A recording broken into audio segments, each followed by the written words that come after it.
मैंने अभी-अभी जवानी की दहलीज पर कदम रखा था। जिस उम्र में मैं दिखने में बहुत हैंडसम और स्मार्ट था। मेरी स्मार्टनेस और मेरी पर्सनैलिटी को देखकर कोई भी लड़की मेरी दीवानी हो जाती थी। जब मैं ग्रेजुएशन कंप्लीट करके अपने घर आया, तो भाभी ने मेरा बहुत अच्छे से वेलकम किया। अक्सर मैं और भाभी फ़ोन पर बातें किया करते थे। मैं भाभी के साथ बहुत ही फ्रेंडली हो गया था। जब मैं कॉलेज में था, मेरे दोस्त रोज़ रात को बैठकर गंदी फिल्म देखा करते थे, जिन्हें देखकर मेरे अंदर भी उम्र से पहले ही अरमान जागने लगे थे। मेरा भी दिल करता कि काश मेरी भी कोई गर्लफ्रेंड होती तो मैं भी उसके साथ ज़िंदगी के मज़े करता, लेकिन मुझे मेरी पसंद की लड़की नहीं मिली थी। जब मैं वापस गाँव अपने घर आया, तो भाभी को देखते ही मैं भाभी पर फ़िदा हो चुका था। मेरा दिल भाभी पर आ गया था। भाभी दिखने में खूबसूरत थी। मेरी भाभी बहुत ही मासूम और सीधी थी, लेकिन मैं भाभी को मुकाबले बहुत ही ज़्यादा शरारती था। जब भाई घर से बाहर चले जाते तो मैं बहाने-बहाने से भाभी के करीब जाने की कोशिश करता था। भाभी को भी मैं उनके पास आने से कोई परेशानी नहीं होती थी। एक दिन शाम का टाइम था, बहुत तेज़ बारिश हो रही थी। इस मौसम को देखकर मेरा मन काफ़ी रोमांटिक हो गया था। उस दिन घर पर भैया भी नहीं थे और घर में भाभी और मैं अकेले ही थे। मैं छत पर बैठकर कॉफ़ी पी रहा था कि तभी मैंने देखा कि भाभी इतनी तेज़ बारिश में नहा रही थी और भाभी पूरी तरह भीग चुकी थी और भाभी बारिश के मज़े ले रही थी। बारिश में भीगने से भाभी बहुत ज़्यादा हसीन लग रही थी, जिसे देखकर मेरी नीयत ख़राब होने लगी। मैं तुरंत नीचे आया और भाभी के पास आकर खड़ा हो गया और भाभी को देखने लगा और मैं भी उनके साथ बारिश में भीगने लगा। भाभी मुझे देखकर कहने लगी कि देवर जी, आज मौसम कितना सुहाना है। मुझे बारिश में भीगना बहुत ही अच्छा लगता है। यह सुनते ही मैंने भाभी से कहा, मुझे तो बारिश में भीगते हुए आप बहुत अच्छी लग रही हो। यह सुनते ही भाभी थोड़ी सी शर्मा गई थी। मैं भी मौके का फ़ायदा उठाते हुए भाभी का धीरे से हाथ पकड़ लिया। धीरे धीरे हम दोनों के दिलों की धड़कनें तेज होने लगी थी। पूरा माहौल रोमांटिक लग रहा था। मैं भाभी के करीब आया तो भाभी ने अपनी आंखें बंद कर ली थी। इसी बात का मैंने फ़ायदा उठाया और मैं भाभी को धीरे से उठाकर कमरे में ले आया। आज मेरा पूरा मन बना हुआ था। मेरे अंदर एक अजीब सी हलचल मची हुई थी। काफ़ी टाइम से मेरे अंदर जो अरमान थे, मैं उन्हें आज पूरा करने वाला था। कमरे के अंदर आते ही मैंने लाइट बंद कर दी और धीरे धीरे भाभी के करीब जाने लगा। उसके बाद जो भाभी ने मेरे साथ किया, उसे सुनकर आपके रोंगटे खड़े हो जाएंगे। मैं पढ़ा करता था, मेरी उम्र 25 साल थी। मेरी उम्र माँ और मेरे भाई और मेरी भाभी रहते थे। मेरे भाई की शादी अभी 6 महीने पहले हुई थी। ये शादी उनके दूर के अंकल ने करवाई थी। तो मैं कॉलेज में पढ़ा करती थी, तो अक्सर सारे लड़के रात को बैठकर वो सब वीडियो देखा करते थे। मैं सब चीज़ों से दूर भागा करता था, लेकिन मेरे दोस्त बड़े ही शैतान थे। वो मुझे अक्सर बहाने से वो सब वीडियो दिखाया करते थे। कहते थे, तो अभी से समझ ले, तेरी आने वाली ज़िंदगी में बहुत ही अच्छा होगा। पहले तो मैं उन सब वीडियो को देखकर मना किया करता था, लेकिन जब मैं देखना शुरू किया तो मेरा भी मन मचलने लगा। उम्र से पहले ही मेरे अंदर जज्बात उठने लगे थे। मेरे अंदर भी अब चाहत बढ़ने लगी थी।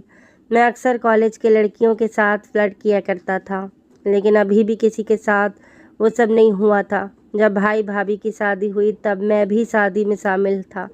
जब मैं भाभी को पहली बार देखा तो मेरे मन में भी यही था कि काश मेरी शादी भी ऐसे ही किसी लड़की के साथ हो गई होती, क्योंकि मेरे भाई के मुकाबले मेरी भाभी दिखने में बेहद ही खूबसूरत थी, जिसे देखकर कोई भी उस पर फ़िदा हो सकता था। कुछ दिन तो मैं घर पर ही रहा था, लेकिन फिर कॉलेज जाने के वक्त मुझे भाभी कहने लगी, देवर जी, वहाँ जाकर भी आप मुझे याद कीजिएगा। हम दोनों रात को बातें किया करेंगे, क्योंकि मेरे भाई अक्सर काम के सिलसिले में दूसरे शहर रहते थे। मैं अक्सर भाभी से रात को बातें किया करता था। हम दोनों में बहुत ही अच्छी दोस्ती बन गई थी। मैं था बहुत शैतान, इसी वजह से मैं भाभी से मजाक में पूछता कि आपकी चाहत नहीं होती कि भाई आपके साथ रहें। रात को भाभी भी मेरे मतलब को अच्छे तरीके से समझ चुकी थी। वो कहने लगी, अगर आप घर पर रहते तो मुझे यह चाहत बिल्कुल ना होती। मैं भी भाभी का इशारा कहीं ना कहीं तरीके से समझ चुका था। इसी तरीके से हमारा ज़िंदगी भी गुजर रही थी और फिर कुछ महीने के बाद मेरे कॉलेज का लास्ट एग्ज़ाम भी क्लियर कर लिया और उसके बाद मैं वापस अपने घर रवाना हो गया। जब मैं घर आया तो मेरी भाभी ने मेरा बहुत ही अच्छे से स्वागत किया था। जब मेरी माँ ने मुझे घर पर देखा तो वो भी बहुत खुश हुई। मुझे आते ही वो कहने लगी कि बेटा, अब मैं तेरे लिए भी अच्छी लड़की देखना शुरू कर दूँगी। तुम जल्द से जल्द कोई नौकरी हासिल कर ले। यह बात सुनते ही मैं माँ से कहता कि माँ, अगर आप कोई लड़की ढूंढना चाहते हैं तो पूरी भाभी जैसी लड़की ढूंढना, मैं तभी फिर शादी करूँगा। यह सुनते ही भाभी थोड़ा शर्मा गई। फिर भाभी ने मुझे चाय नाश्ता बना कर दिया। चाय नाश्ता करने के बाद मैं अपने कमरे में आ गया। अभी कुछ देर में अपने कमरे में लेटा ही था कि तभी मेरी भाभी मेरे दरवाजे पर आकर खड़ी हो गई। वो कहने लगी कि देवर जी, बुरा मत मानिएगा, अगर आपके पास समय हो तो क्या आप कुछ देर मुझे अपने साथ लेकर बाज़ार लेकर चलेंगे, क्योंकि मुझे घर के लिए सब्ज़ी लेनी है। माँ जी की तबीयत ठीक नहीं है, वो नहीं जा सकेंगी, और आपके जो भैया हैं वो ज़्यादातर काम में ही बिजी रहते हैं। यह सुनते ही मेरे चेहरे पर एक मुस्कुराहट आई। मैंने कहा कि भाभी, आप चिंता मत करें, मैं अभी कुछ देर बाद रेडी होकर आता हूँ। आप भी इतनी देर तैयार हो जाएं, फिर हम दोनों बाज़ार चलते हैं। फिर कुछ देर बाद जब मैं नीचे आया तो मैंने देखा कि भाभी तो तैयार होकर बैठी हुई थी। भाभी तो आज दिखने में और भी ज़्यादा खूबसूरत लग रही थी। भाभी ने साड़ी पहनी थी जिसमें उनके अंग साफ दिखाई दे रहे थे, जिसे देखकर मेरी नीयत अब ख़राब होने लगी थी। मैं भाभी को खड़े होते ही देखने लगा तो भाभी मुझे कहने लगी, क्या हुआ देवर जी, चलना नहीं है क्या? मैंने तुरंत कहा कि हाँ हाँ भाभी चलिए। मैं भाभी की एक बाइक ले ली जो कि घर पर पड़ी हुई थी। बाइक स्टार्ट की तो भाभी मेरे पीछे आकर बैठ गई। भाभी ने जब मेरे कंधे को पकड़ा तो मेरे तो अंदर के जज्बात थे वो उठने लगे थे। हमारे घर से बाज़ार 30 मिनट का था, लेकिन मैं उसमें भी बाइक बहुत धीरे धीरे चला रहा था। मैं इन्हीं पलों को अच्छे से गुजारना चाहता था। बाइक चलाते चलाते मैं भी शीशे से भाभी को तरफ देख रहा था। भाभी मुझे कहती कि देवर जी, आप गाड़ी कितना धीरे क्यों चला रहे हो? पीछे वाले लोग हमसे पहले ही निकल जा रहे हैं। मैंने भी कहा कि भाभी, गाड़ी हमें थोड़ी धीमी स्पीड पर ही चलानी चाहिए। फिर मैं जानबूझकर गाड़ी का ब्रेक भी लगाने लगता, जिससे भाभी मुझसे टकराते हुए मुझे पकड़ लेती। मैं यही चाहता था। भाभी भी मेरी हरकतों को समझ रही थी, लेकिन वो कुछ बोल नहीं रही थी। फिर यूं ही चलते चलते बाजार आ गया और भाभी वहाँ से सब्जियाँ लेने लगी। सब्जी लेकर हम फिर वापस घर आ रहे थे तो मैं फिर से वही पुराना तरीका अपनाया। मैं फिर से धीरे धीरे गाड़ी चलाने लगा और जानबूझकर रास्ते में ब्रेक मारता। जब भाभी मुझसे टकराती तो मैं पूरा कड़क हो जाता। मेरा तो दिल करता था कि अभी मैं सब कुछ, लेकिन मैं बहुत ज़्यादा मजबूर था। रिश्ते के लिहाज की वजह से मैं पीछे हट जाता था। फिर कुछ देर बाद हम घर पहुंच गए थे। जब हम घर पहुंचे तो माँ ने हमें दरवाजे पर देख लिया तो वो मुझे मेरा हाथ पकड़कर अपने कमरे में ले गई। मुझे लगा कि शायद माँ को मुझे कुछ काम होगा। जब मैं माँ के कमरे में दाखिल हुआ तो माँ मुझे कहने लगी कि बेटा, मुझे तुमसे एक बात करनी है। माँ की बात को सुनकर मैंने कहा कि हाँ माँ, मुझे बताओ तो। माँ मुझे कहने लगी कि बेटा, तुम्हारा जो बड़ा भाई है ना, वो ज़्यादातर घर पर नहीं रहता जब से उसकी शादी हुई है। ये सुनते ही मैंने तुरंत माँ से कहा कि माँ, भाई तो कामकाज में बिजी रहते हैं, इसी वजह से उनके पास टाइम नहीं रहता होगा। तो माँ मुझे कहने लगी कि नहीं नहीं बेटा, तुम मेरी बात को बिल्कुल भी नहीं समझ रहे हो। मुझे ऐसा लगता है कि तुम्हारा भाई किसी और लड़की के साथ चक्कर चला रहा है। जब माँ ने ये बात कही, ये सुनते ही मैं चौंक गया था। तभी माँ मुझे कहने लगी कि धीरे बोल बेटा, नहीं तो तुम्हारी भाभी सुन लेगी। अगर उसे यह बात पता चल गई तो बहुत ही ज़्यादा बुरा होगा। मैंने माँ को कहा कि माँ, आप ये कैसी बातें कर रही हो? क्या आपको किसी ने कुछ कहा है या फिर भाई ने आपको कुछ बताया है? तो माँ मुझे कहने लगी कि एक बार उन्होंने भाई को फ़ोन किया था तो उन्हें पीछे से किसी एक औरत की आवाज़ आने लगी। जब उन्होंने भाई से पूछा तो भाई बहाना मार कर बात को टाल दिया करते थे। मैंने माँ से कहा कि माँ, शायद हो सकता है कि आपका वहम हो, ऐसा कुछ नहीं है। माँ मुझे समझाने की बार बार कोशिशें कर रही थी, लेकिन मैं भी उन्हें बार बार यही कहता कि आप ऐसी बातें ना करें, नहीं तो भाभी को अगर यह बात पता भी चल गई तो उन दोनों के रिश्ते में दरार आ जाएगी। जब तक हमें सच्चाई का पूरा पता नहीं चलता तब तक आप इस बारे में किसी को भी कुछ ना बताएं। माँ भी मेरी बात पर हामी भरी और फिर चुपचाप अपने कमरे में आ गई। मैं अपने कमरे में आकर नहाने के लिए वॉशरूम में चला गया। जब मैं वापस बाहर आया तो भाभी मेरे सामने कमरे में बैठी हुई थी। भाभी को देखकर मैं चौंक गया था। भाभी के पास जब मैं आकर खड़ा हुआ तो वो मुझे देखते ही हैरान रह गई। मैं पूरा पानी से भीगा हुआ था। भाभी धीरे से मेरे बगल में आकर खड़ी हो गई और फिर मुझे कहने लगी कि देवर जी देखिए ना, आपके जो भाई हैं वो मुझे बिल्कुल भी वक्त नहीं देते, वो घर पर आते भी नहीं हैं। मैंने आज उन्हें बताया था कि आप घर पर आ गए हैं, तब भी वो आपसे मिलने के लिए नहीं आए। इन सब बातों को सुनकर मुझे फिर से मेरी माँ की बात याद आने लगी और मैं मन ही मन में सोचने लगा कि शायद माँ जो आज कह रही थी वो सच हो। लेकिन मैं फिर इस बात को घुमाते हुए अपनी भाभी से बहाना बनाकर कहा कि शायद वो बिजी होंगे, कोई बात नहीं, वो कल ज़रूर आएंगे। फिर मैं भी धीरे से भाभी के करीब आ गया और उन्हें हौसला देने लगा। मेरी भाभी के साथ बहुत ही अच्छी फ्रेंडली थी। मैं और भाभी अक्सर एक दूसरे के साथ हर बात शेयर किया करते थे। जब मेरे बालों से पानी टपकने लगा तो भाभी ने तुरंत आकर टॉवल से मेरे सर को पोंछना शुरू कर दिया। भाभी की इन्हीं छोटी छोटी हरकतों की वजह से मुझे उनसे बेपनाह मोहब्बत होने लगी थी। मेरा तो दिल करता था कि अभी मैं भाभी को पकड़ कर, लेकिन फिर से अपने ख्यालों से मैं तुरंत बाहर आ जाता था और सोचता था कि यह तो बहुत ही गलत बात है। रात को डिनर करने के बाद मैं अपने कमरे में आकर सो गया था। दिन भर की थकावट की वजह से मुझे कब नींद आ गई कुछ भी मालूम नहीं था। फिर अचानक रात के तकरीबन 2 बजे मेरी आँख खुली थी, जब मुझे घर में किसी के रोने की आवाज़ आने लगी। यह आवाज़ बड़ी धीमे धीमे से आ रही थी। जब मैं उस आवाज़ को सुनने के लिए अपने कमरे से बाहर निकला तो मैंने देखा कि यह आवाज़ तो मुझे भाभी के कमरे से आ रही थी। मैं तुरंत उस कमरे की तरफ भागा। जब मैं बाहर आकर खड़ा हुआ, मैंने सुना कि भाभी भाई से बात कर रही थी। वो उन्हें रो रो के कह रही थी कि हमारी शादी को पूरे 7 महीने हो चुके हैं, लेकिन आपके पास कभी भी मेरे लिए वक्त नहीं रहता। अगर आप मुझे पसंद नहीं करते थे तो आपने यह शादी क्यों की? भाभी भाई पर बहुत ही ज़्यादा गुस्सा हो रही थी। जब मैं यह सब बातें सुना तो मैं तुरंत वापस अपने कमरे में आ गया और मैं मन ही मन सोचने लगा था कि माँ जो कह रही थी वो कहीं ना कहीं सच तो था। फिर मैंने सोचा कि भाई ज़रूर काम में बिजी होंगे, इसी वजह से मुझे इन सब के बारे में ज़्यादा नहीं सोचना चाहिए।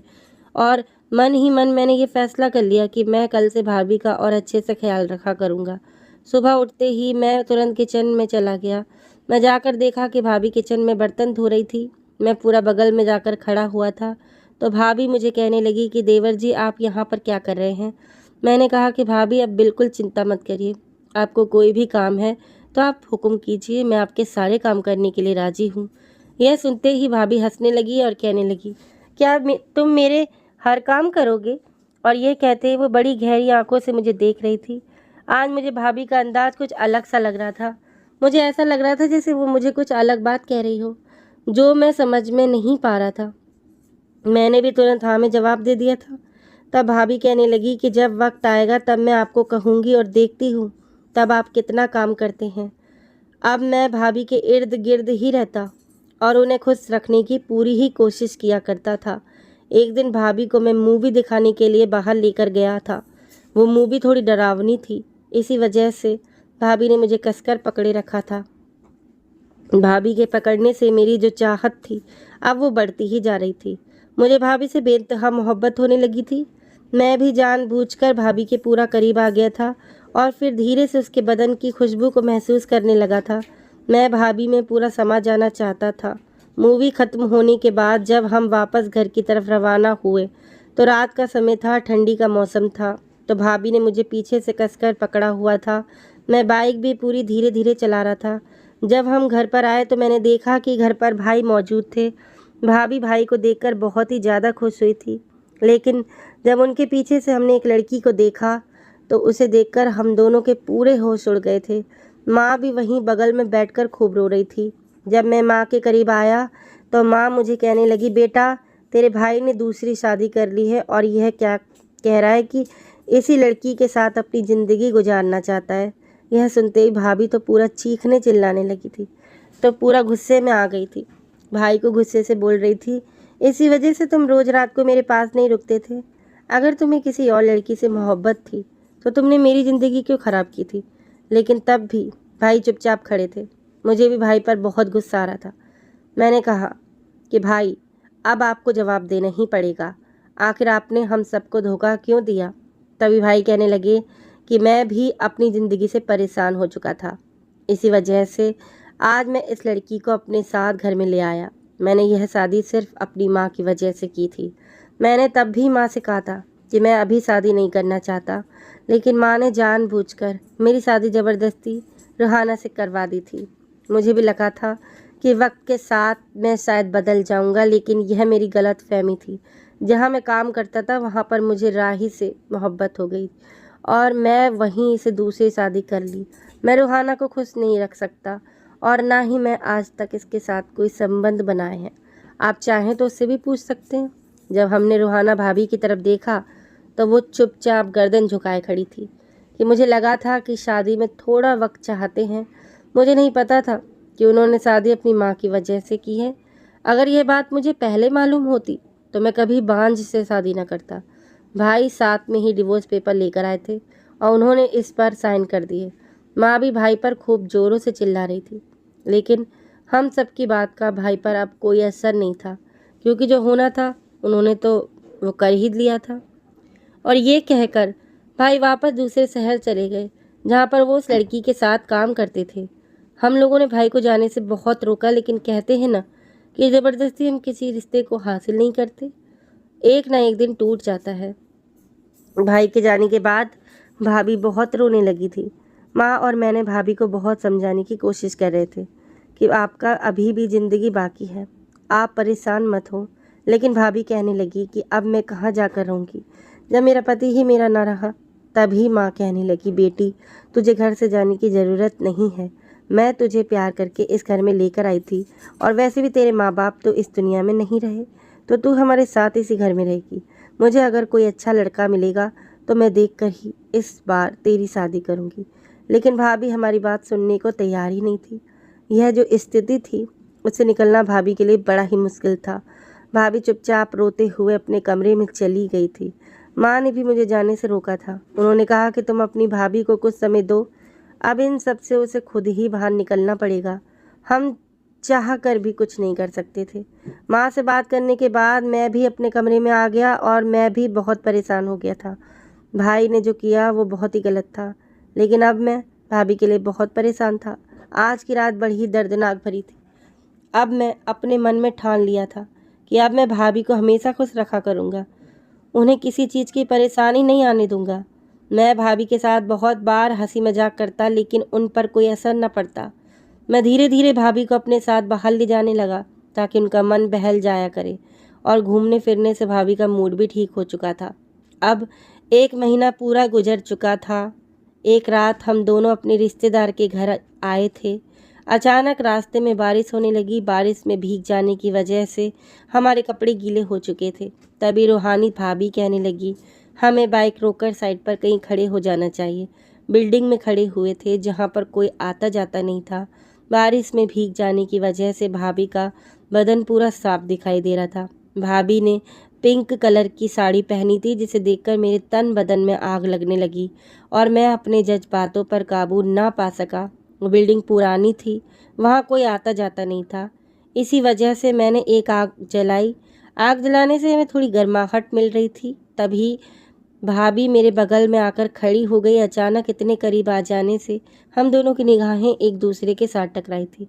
हम दोनों ने ही अजीब सा एहसास हुआ था जो इससे पहले कभी नहीं हुआ था। मैंने भाभी का हाथ पकड़ लिया। भाभी भी मुझे देख के जा रही थी। फिर मैंने धीरे से भाभी की कमर पर हाथ रखा। तभी भाभी जोर से आह लेने लगी। आज कोई भी कयामत हमें अलग नहीं कर सकती थी। भाभी मुझे धीरे से कह रही थी कि देवर जी यह गलत है, लेकिन मैंने तभी अपना हाथ उनके मुंह पर रख दिया और फिर हमारे बीच में वो सब होना शुरू हो गया। भाभी वो सब कुछ पूरा हो जाने के बाद मुझसे लिपट कर रोने लगी। आज मैं चुप नहीं रहने वाला था कि मैंने सोच लिया था। इसी वजह से मैं आज रूहाना भाभी से कहा कि रूहाना भाभी, तुम्हें रोने की ज़रूरत नहीं है, मैं तुमसे मोहब्बत करता हूँ और अब मैं तुमसे शादी भी करना चाहता हूँ।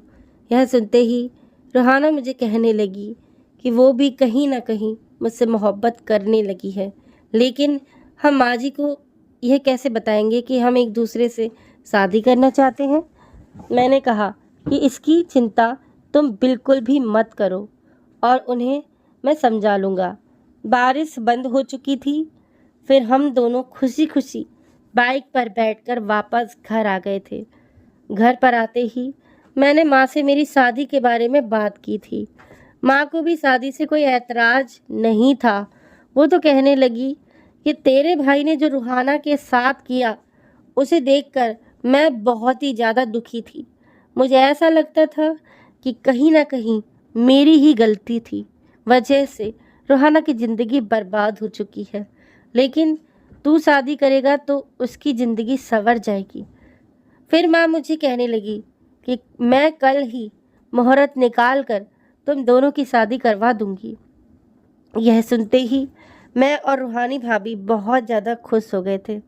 मुझे रूहाना जब भाई से शादी करने वाली थी पहले ही दिन से पसंद आ गई थी, लेकिन मुझे नहीं पता था कि किस्मत खुद उसको मेरे पास ले आएगी। दूसरे दिन बड़ी सादगी के साथ मेरी और रूहाना की शादी कर दी गई थी और सुहागरात की रात मैंने रूहाना पर खूब जमकर प्यार लुटाया था। पहली बार रूहाना के चेहरे पर एक अलग सी खुशी दिखाई दे रही थी। रूहाना बड़ी बेसब्री से मेरा इंतज़ार कर रही थी। मैं कमरे में दाखिल हुआ तो वो घूंघट ओढ़े बैठी थी। हम दोनों ने रात भर खूब जमकर प्यार किया। हम दोनों की जो चाहत थी वो पूरी हो चुकी थी। हम दोनों अपनी अपनी ज़िंदगी में बहुत ही ज़्यादा खुश थे। पूरे 1 साल बाद रूहाना ने बहुत ही प्यारे से बेटे को जन्म दिया था, जिसका नाम मैंने खुशहाल रखा था। भाई को भी अपने किए की सज़ा मिल गई थी। उसने जिस लड़की से शादी की थी वो लड़की बांझ थी। कहते हैं अगर तुम किसी के साथ बुरा करोगे तो तुम्हारे साथ भी वही होगा। तो दोस्तों, आप लोगों को ये कहानी पसंद आई हो तो अच्छे अच्छे कमेंट करके ज़रूर बताएं, क्योंकि आप एक कमेंट से हमें मोटिवेशन मिलता है। अगर आप हमारे चैनल पर नए आए हैं तो हमारे चैनल को सब्सक्राइब ज़रूर करें। धन्यवाद।